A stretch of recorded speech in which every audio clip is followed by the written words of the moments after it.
Good morning, in case you have just joined. Thank you so much for being with us on UBC TV, right from 6:30 when we began with Good Morning Uganda, till now, the hour of 9 with an extension, which is Good Morning Uganda Extra.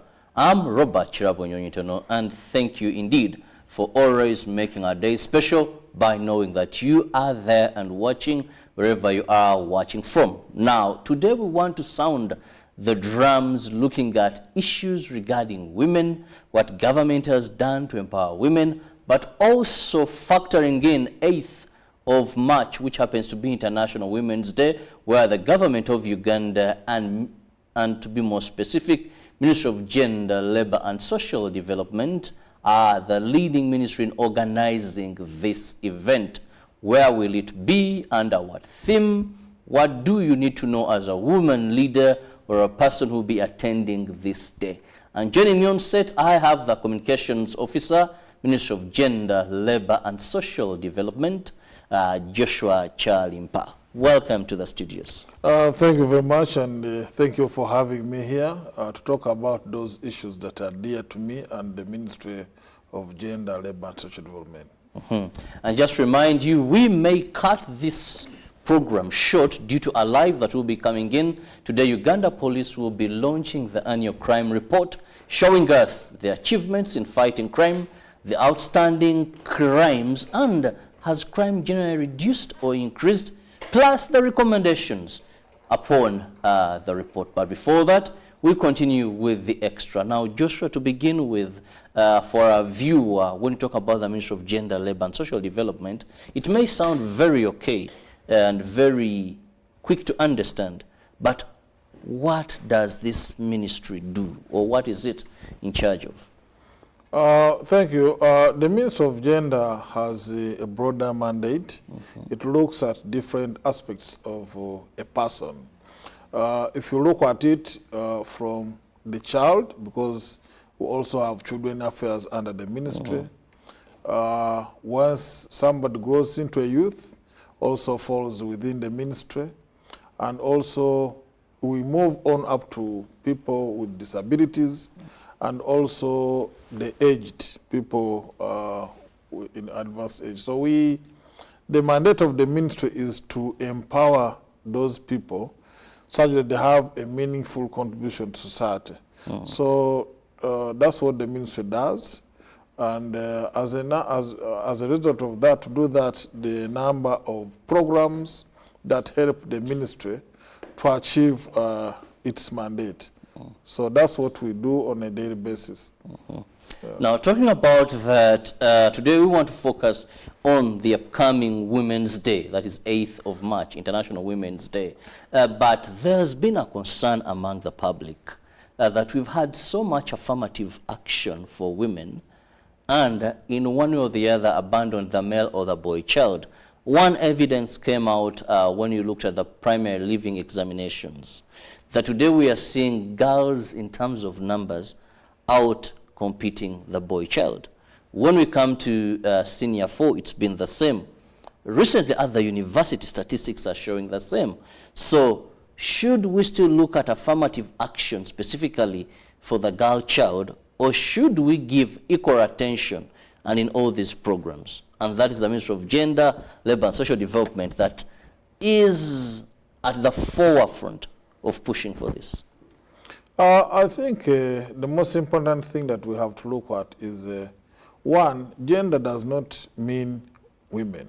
Gender is trying to look at the cultural construct, the social contract or construct of our society, which is largely patriarchal, meaning that there is the thinking which is embedded in our DNA, either because of our culture, to show that a man should dominate over the females.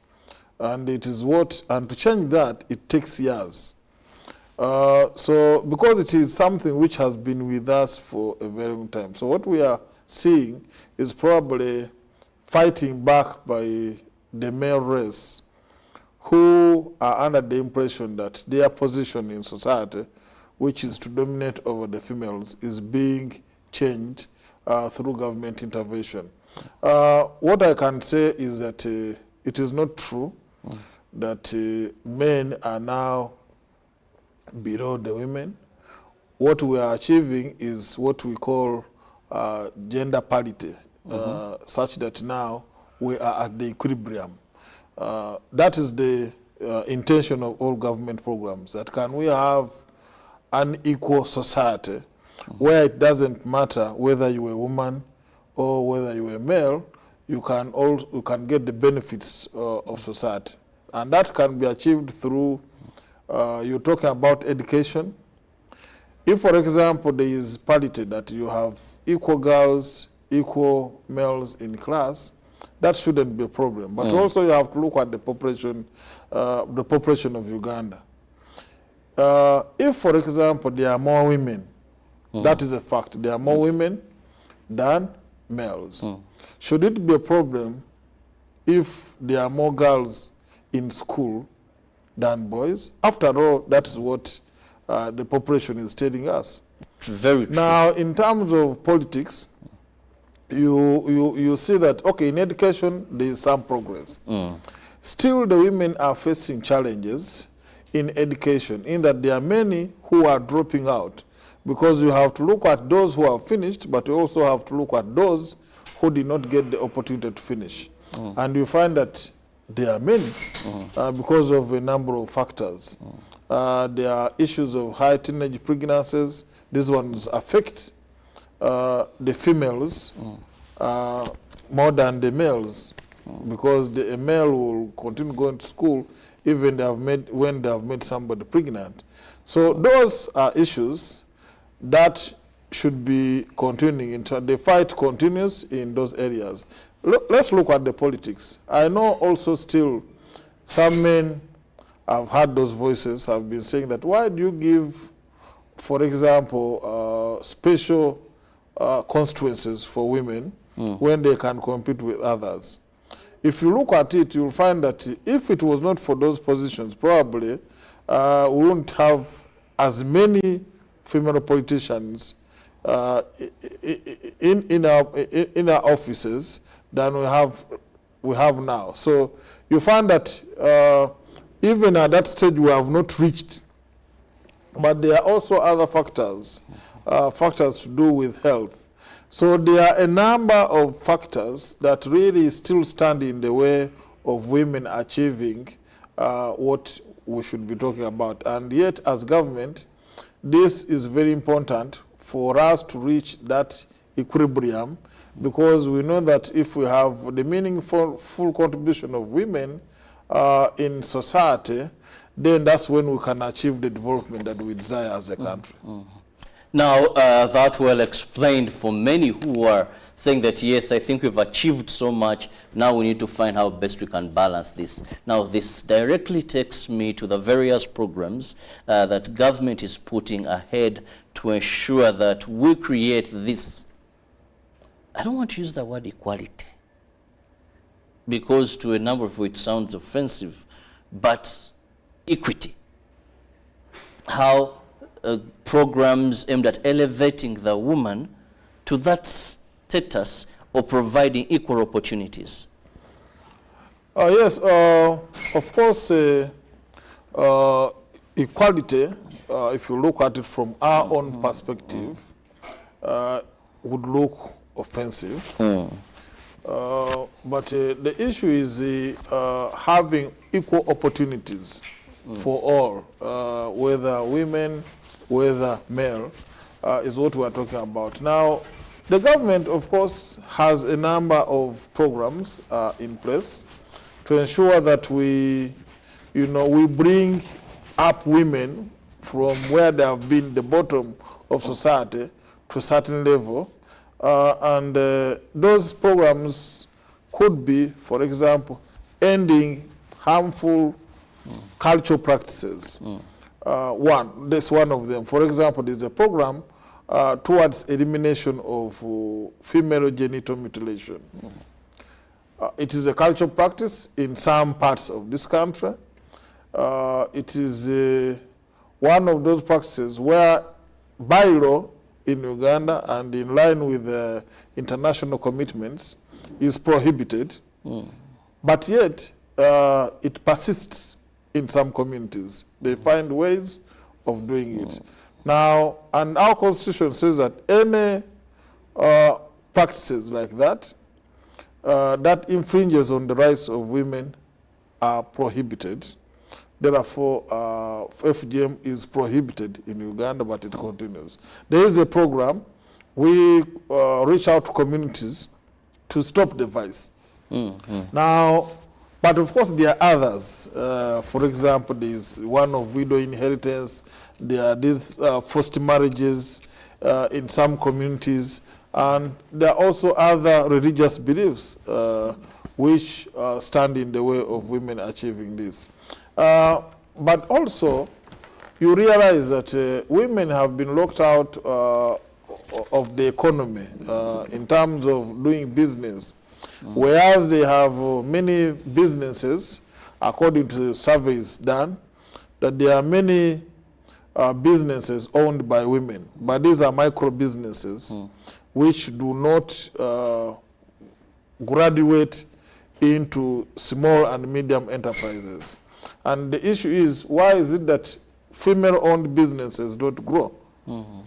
They don't grow because women are looking at engagements or economic activities largely for subsistence living.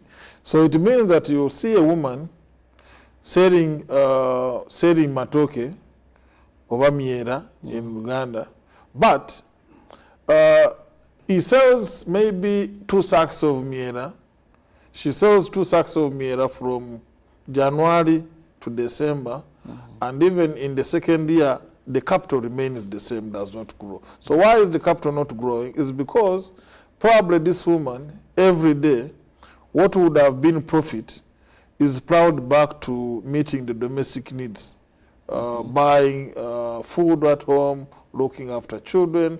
And this is because, whereas the men want to maintain a dominance position over the women, increasingly they are absconding from the responsibilities that they should be undertaking. There are also many single mothers who are running families. And also, you find that on top of this, there are in many societies, many communities, where, for example, food is the responsibility of a woman to put on the table. There are also communities where building a house is the responsibility of a woman. These communities are here in Uganda. I know. Now, if you look at... I was told many of these ladies receive carrying sim from a certain part of this country. Carrying sweet bananas on the streets. And all that. Well, it's their responsibility to feed their families, make money, even give the husband to go and take some journal. So these are some of the practices that we have to deal with. Of course, we may not criminalize them because we know that dealing with a cultural construct which has persisted for probably thousands of years is work that cannot be achieved in a year. You have to work on the mind of people. We do sensitization programs. We are happy that UBC is making available space for us to talk about these issues. Who knows, the people concerned, are there listening, that some of these things are wrong if the society is to grow. So there are also other things, for example, access to credit. This one also is linked to the cultural practices. For example, in terms of inheritance, in many of our cultures, inheritance of, say, land rests in the hands of the male. And this one is really, has been on for a long time, that so much so that even the women accept it. You find that even a woman, if they make their own money, like they are doing business, and they buy their property or land, and if they passed on and they have a son and a daughter, probably the majority of property will go to the son. And remember, this is a woman who has made her money. But because it is embedded in our culture over time, it seems to be acceptable, but yet it's wrong. So because of that now, and knowing that borrowing money from a bank requires a collateral, it means that it will be harder for a woman to go to the bank and borrow money for purposes of doing business, because when they ask for collateral, the collateral is not in her names because she did not inherit it. It is the reason that government has come up with a number of programs. Like in the Ministry of Gender, you have UWEP, you have GROW, which is coming on board. The number of programs which do not require collateral security. It means now that you are unlocking the potential of women by providing access to credit. And once they have credit, it means that the businesses which were stunted can now grow and become small and medium enterprises. So increasingly, as we move on, of course, the population is anxious to see these initiatives have impact there and then. But we are dealing with a problem which has been persisting for a very long time. So you may not see immediate impact, but one, even the fact that a woman can own a bank account, not until recently in many banks, even this was embedded there, that, for example, for a woman to open up a bank account, you needed the signature of a husband to open up the bank account. That women now can have a bank account is also an achievement. Because now for them to access the programs that we're talking about, they must have a bank account. That's where the money is deposited. And increasingly, once these micro enterprises that we see evolve and become small enterprises, which can employ probably 3 to 5 people, then evolve, and the purpose now of, for example, GROW, a program under the Ministry of Gender, is now, if you have been running a business, like a tailoring business, you probably have 2 tailoring machines. Now, you want to turn into a garment industry and have a chain. For example, you want to buy 20 sewing machines. You want to get space where these machines will be. You want to employ more people, and then you can have your own line. Say, for example, Sarah Fashions. So you can have your products in different places. You can have access to this money. Expand your enterprise. So it is money now for people who have started, are working, and would want to run. But we also are cognizant of the fact that there are those women who are still down at the ladder, at the bottom of the ladder. They just want to start. There are provisions for those in the program. So, and then the other one is that let's look at politics.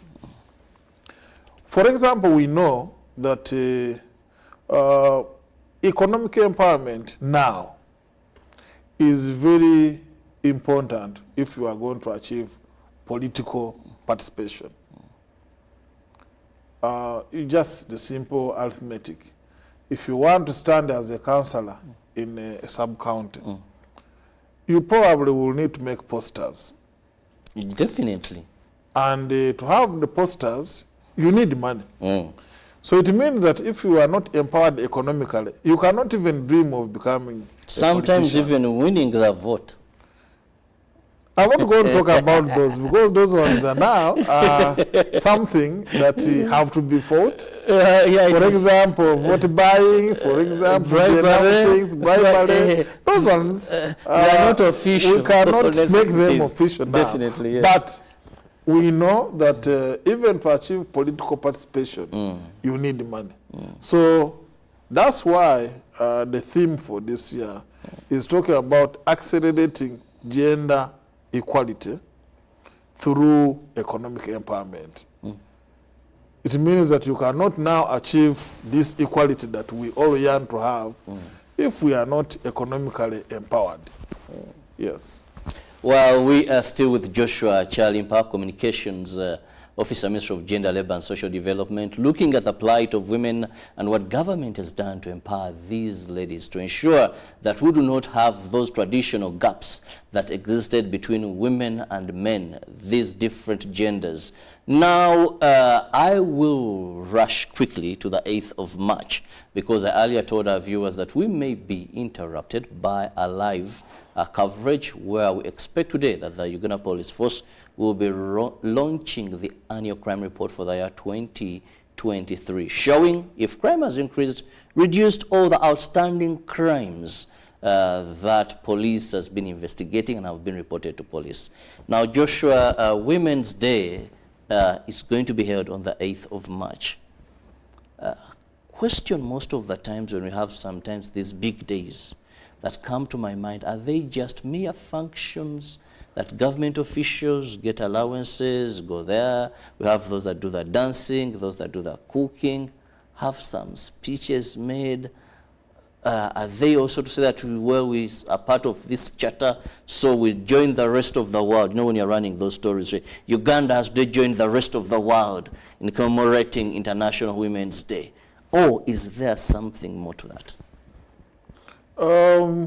I think Ugandans out there should understand that the road for women empowerment has not been smooth. It has been bumpy.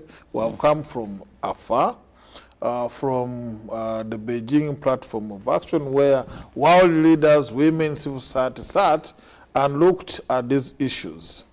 And it's important that we celebrate the milestones that we have achieved as a country.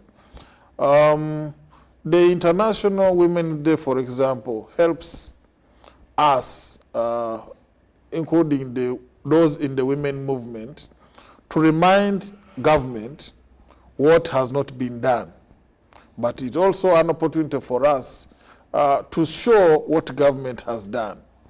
So it is not, it's a two-way, that women groups there, there will be civil society. I know there are normally speeches from UN Women, there are speeches from UNFPA, the different development partners. There are also speeches from the National Women Council. They are reminding government in the open about what needs to be done. And also, government is telling us what they have done, but also giving us a promise of what they intend to do. You talked about the crime report. I'll be anxious and waiting to see. But in the crime report, although they have not released it yet, there will be gender issues. For example, there will be increase in crimes of passion, increase in cases of GBV. Women, even yesterday I was reading a story of some officer who even killed a wife and also took his own life. There are cases like that. Sexual-related offenses. Which are fueled by the patriarchy that we are talking about. The feeling that why should this woman do this when I'm the man? And their drivers, in terms of even the crime report, we read it, but I know it is one of the biggest components in the crimes that we see in the country. So it is important for us as Uganda to participate in this day. Of course, we know that he who is accounting to the public is the government. So the representation of the government there is important to account the public. But this time round, because we are not following standard COVID guidelines, there will be a lot of wananchi at the venue to listen in. Also, they will have their memoranda. The district leadership there in Katakwi, where the event, where the day will be held, all of those will bring to light those issues. Also, now let me talk as a development practitioner. Even having a day like this, and many of those dignitaries go to Katakwi, is an opportunity for the people of Katakwi. It supports the economy of Katakwi. If you have people there, they will sleep in the hotels in Katakwi. They will eat the food from Katakwi. And the infrastructure of Katakwi, because in our culture, when you're going to have visitors, you do something. You have to do something, you have to clean up, you know, the place. That's why the local governments actually put in requests. Today, this time round, there was a debate between now and Katakwi was given because it last held a day like that 36 years ago. Now it is their opportunity now. So others, local governments will be bidding for other days because it's an opportunity for a local government like that to host a day. Yeah. Well, allow me go for a very short break. Now, when I return, we'll be looking at exactly how things are going to be running, who are going to be there, how are you going to be attending. It is a national event. Sometimes these events are politicized. So we will be focusing on that when we return. But don't forget, we may be interrupted by a live from the Uganda Police Force headquarters, Naguru, where they're launching the annual crime report. We'll return shortly.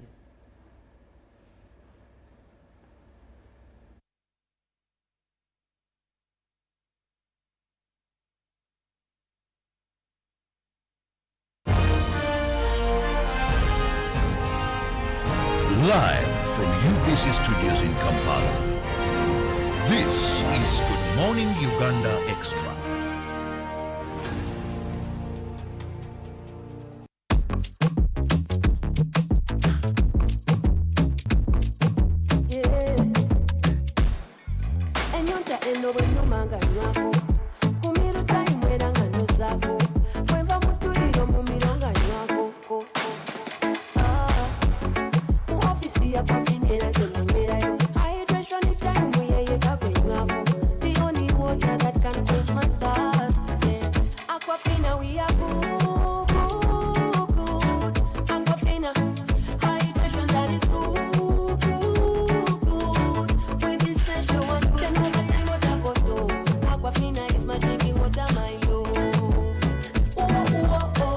In the production process of Aquafina, we expertly filter every drop, providing clear and perfect tasting water to help you keep hydrated with the added benefit of minerals. Aquafina is bottled by Pepsi Cola International in Uganda and is available at only 1,000 shillings. Junko. Yo. Wachikuwa. Check the shopping man. What's your secret? Haven't you heard of the Parish Development Model PDM? Yes, I did, but I thought it was just a talk. No, it is real. I and a few friends together formed a circle, accessed money from the PDM, invested in a portrait project, and now things are moving. Junko. I thought I was one of your friends. You are. But you left me behind. I didn't leave you in poverty. What you do, just visit your LC2 chairperson and your parish chief and start the process of economic transformation. Just like that. The Parish Development Model is an initiative from the government of Uganda through the Ministry of Local Government designed to transform all lives of Ugandans for the better. PDM, my parish, my development, my life. UBC is the national public broadcaster. We educate, inform, entertain, and inspire our audiences. You can watch us on free-to-air channel 001, DSTV channel 282, GoTV channel 371, Star Times channel 201, Zuku TV channel 20, and Azam TV channel 350. Even when your subscription expires, you can still watch UBC for free on your pay TV platforms.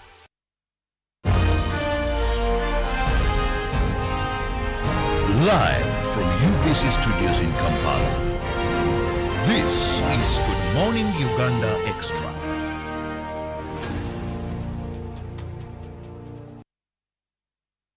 Welcome back from that break, and thank you so much for being with us on UBC TV. It is the Extra, and I'm with the Communications Officer, Minister of Gender, Labour and Social Development, Joshua Charimpa, with whom we are discussing government efforts to empower and elevate the women in this country, which we have, as a country, one would say, registered a lot of success in that direction. Because when you look around, how many countries have in the political arena within Africa or East Africa? Yes, Tanzania, one would say they have a female president. But when you look at Uganda, we've had vice presidents that are women. Dr. Specieza Wandera Kazibwe. Now we have retired Mayor Jessica Arupo. The hierarchy there from first prime minister, second prime minister, all those are women when you look at our parliament. Every day. So politically, when you go to education, yes, one would say we are seeing results now coming up, proving how the numbers have tremendously gone high of girls in education.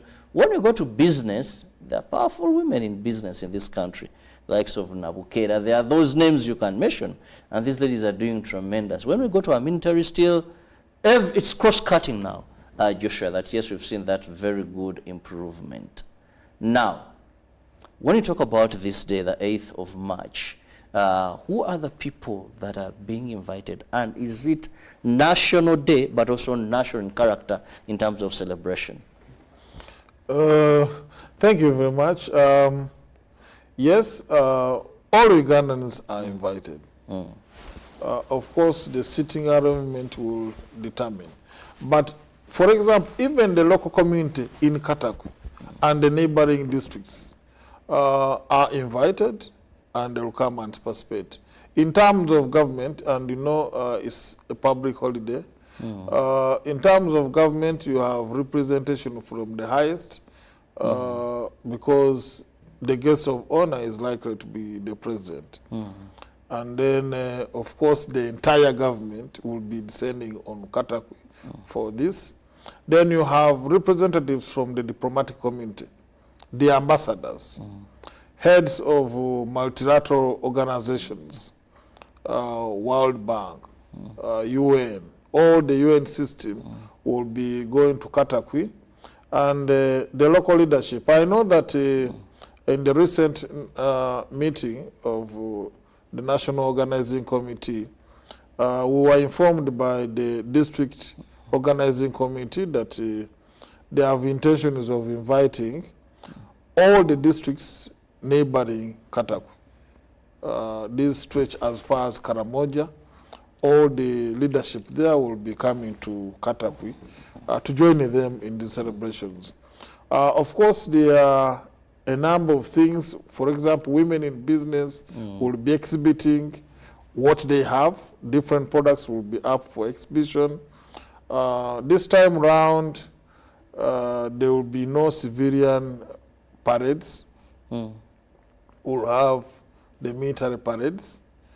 Because although we are not, although COVID is not back, but still the COVID, some procedures have to be followed in light of that, of the challenges that we had during COVID. So the civilians will not have their parades. However, they will participate fully in the day in their designated areas.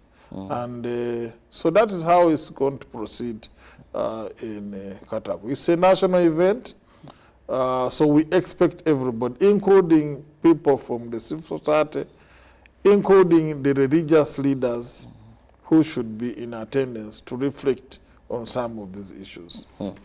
Well, it is the 8th of March when we will join the rest of the world to celebrate International Women's Day in Katakwi District, a day that my guest says we have all these speeches reflecting on how far we've come from and looking into the future where we are going. Now, we've looked at various areas where government has had women empowerment.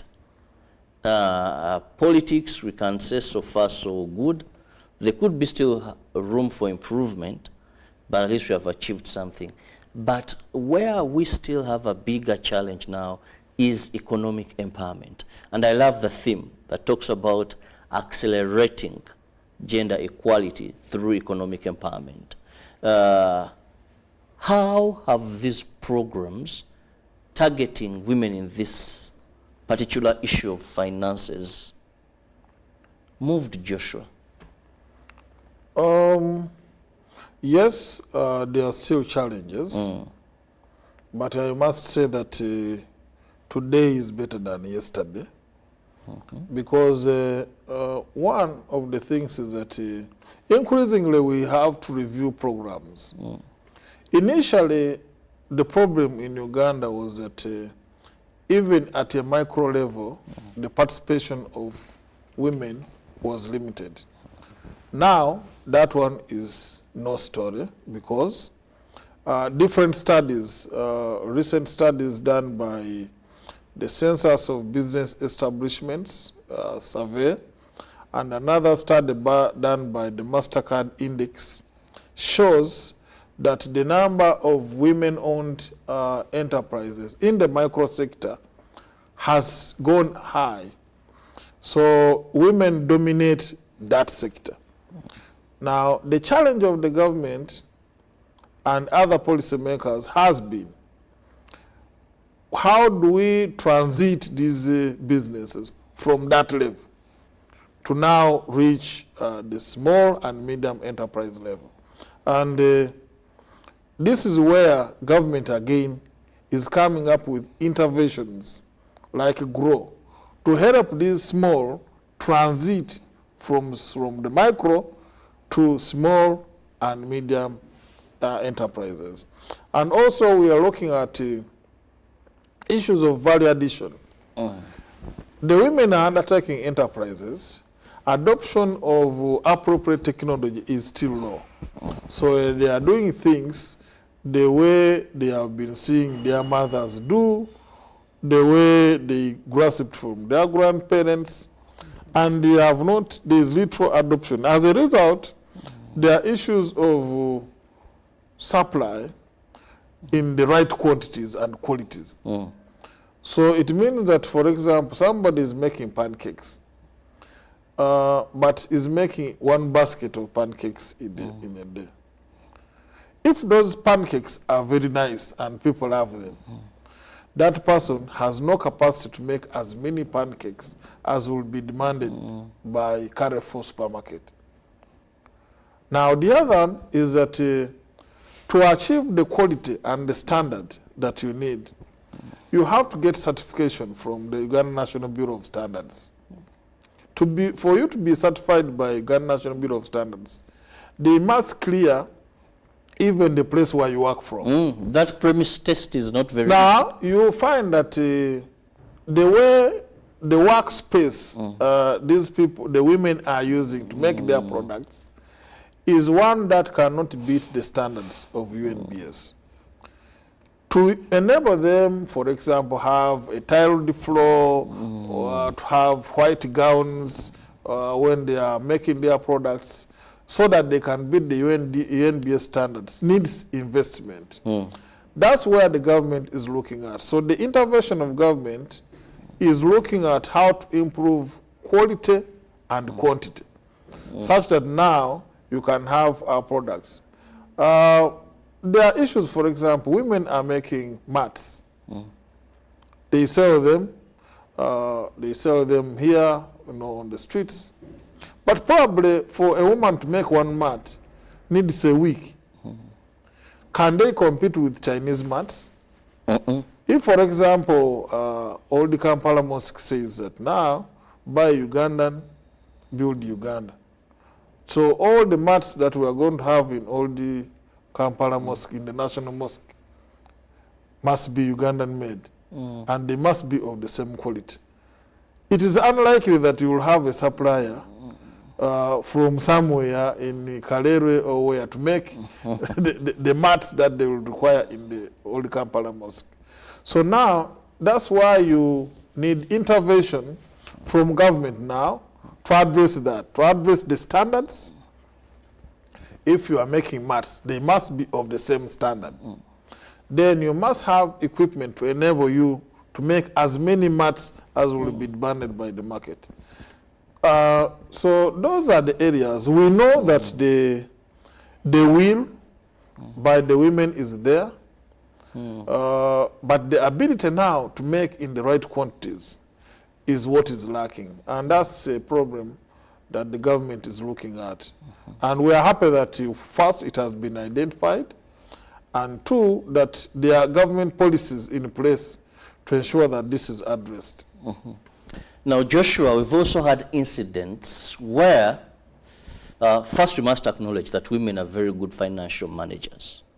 When you look at their various bodies through which, or circles through which government releases funds to, they're very good managers. But on a number of government programs, there have been issues of lack of enough information, lack of enough training, lack of enough sensitization on how best to handle these funds. And some time back, I saw Ministry of Gender releasing paybacks of revolving funds in various government programs, not grants, but revolving funds. And in some areas, the figures weren't that very interesting, of people paying back, those failing, others deciding to go to disappear. So this element of training these women groups, equipping them. One person once made a joke that the challenge with government, when money comes, because you don't want it to go back to the treasury, so you have to release it and rather hustle that way. Yes, what you're saying has some element of truth, but then we have to interrogate it using the lens, the gender lens. I have participated in a number of skilling programs. I also, on a daily basis, my role is to disseminate information to women. But there are issues. For example, in terms of skilling and dissemination, the number of cases, for example, a women group has probably 6 women. Then you go to organize an event, and one of them has gone for burial. The number of gender dynamics that affect women participation. And therefore, it means that they don't get the same information at the same time. Now, let's look at the channels of communication.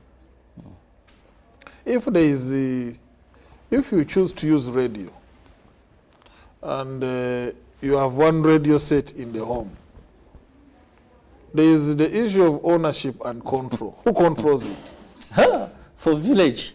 So you find the that father, the man, the radio belongs to him. So the man can choose to work with his radio if he's herding animals and come back with it in the evening.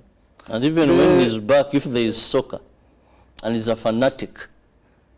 So now these are some of the issues. So that's why now the listening in terms of media dynamics, the listening times for women is probably during lunch there when they are preparing food. The man is tired, has just come from the garden, and then is waiting. But otherwise, control of the means of communication still rests in the hands of men.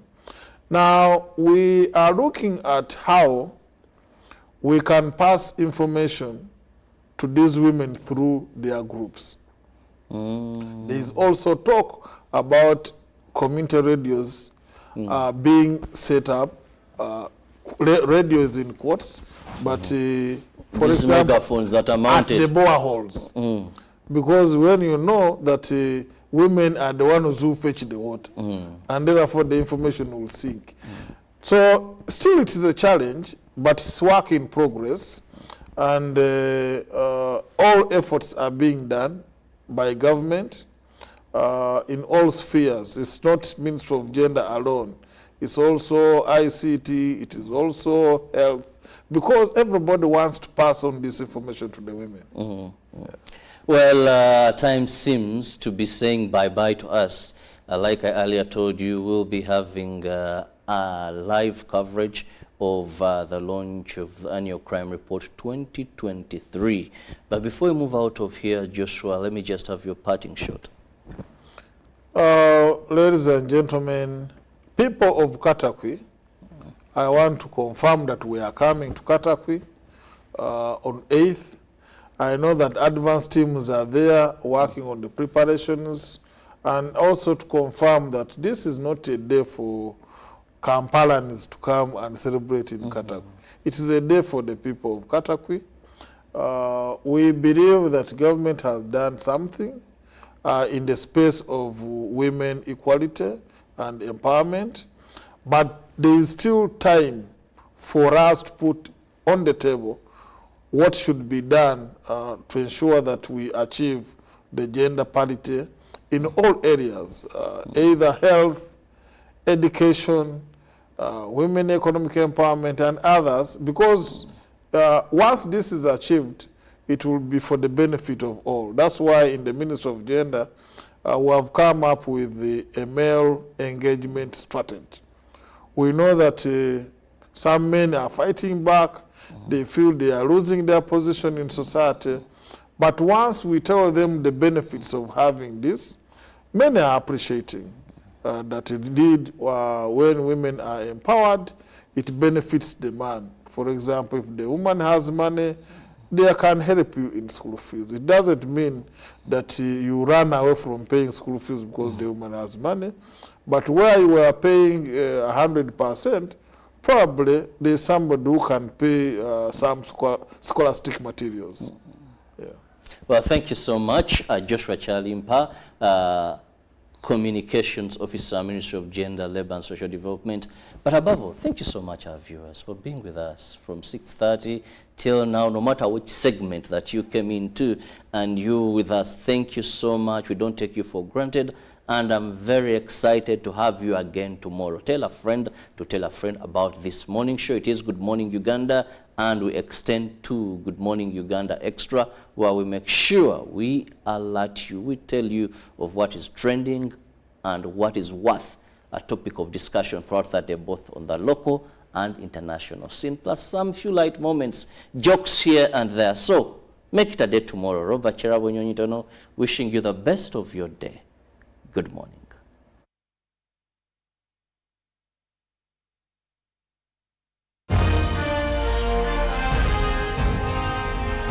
Live from UBC Studios in Kampala, this is Good Morning Uganda Extra. Pick of the day on UBC. Every Wednesday, 10 p.m. on your public broadcaster.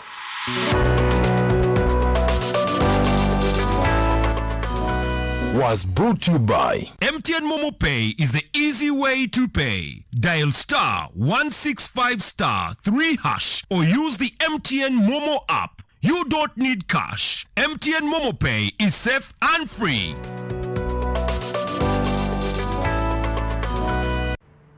The energy of this land comes to life in dreams and memories. It lights up in these nights and leads us to new horizons. It pushes us to go further and see bigger. The energy of this land comes from here. It comes from Africa, and it vibrates in each of us. Empowered by Africa.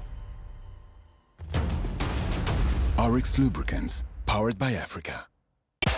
Have you packed more with Harbour jelly and Harbour foam? Yes, we packed. It will protect your skin from skin rashes. More with pack. It is a new improved more with Harbour jelly. So soft and smooth. It is a more with Harbour jelly. Tell me, kids, the scent. Any irritations? No more rashes and irritations. Movit Herbal Jelly and Herbal Soap is rich in natural herbs for a smooth and glowing skin. Movit All Day Confidence.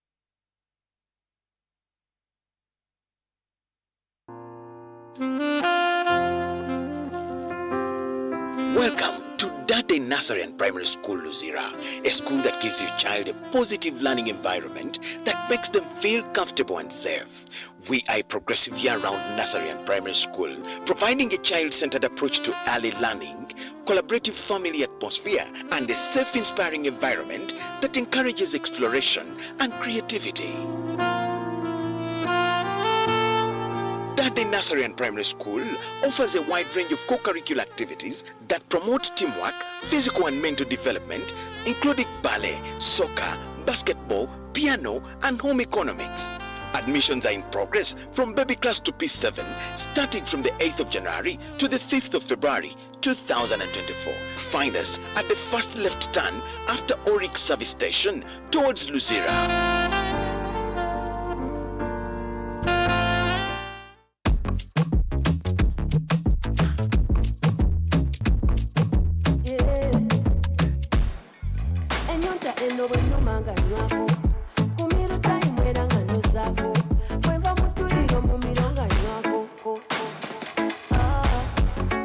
Office,